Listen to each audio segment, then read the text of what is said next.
We will now have Bishop Brian Thompson, the presiding bishop of the Mid-Atlantic Episcopal District in the AME Zion Church. Bishop. Blessings to you all. Acts 3 tells us of a man who was laid at a beautiful gate daily. Problem I have is he was at a beautiful place, but had an ugly situation. There's no dispersion upon him because of his situation, because all of us have ugly situations. But I wonder who passed by him.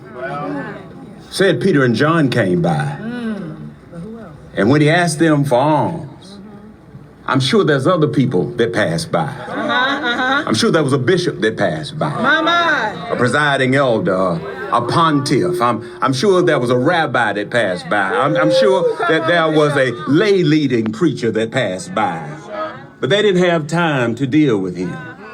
But I heard Peter and John said, silver and gold have I none, but as such as I have, I give to thee.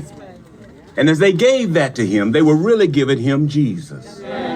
And today as we come together on this Morrow Monday, as we make up our minds that we're going to stand together, I look at all of the persons who have come here, this amalgamation, this culmination of people that may not be in the same situation, but see that there's a same need.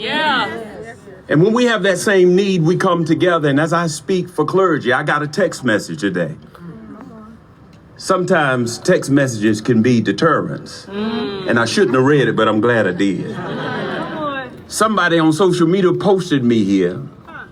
And I got a text message from one of my used to be friends that said, you better be careful how you deal with Moral Monday and with William Barber, with Bishop Barber. Because what are people going to say about you?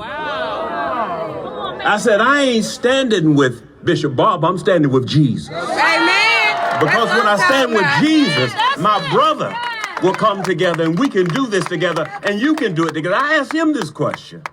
What are you going to do when you stand before God? Amen. That you didn't help somebody when they needed help, that you didn't speak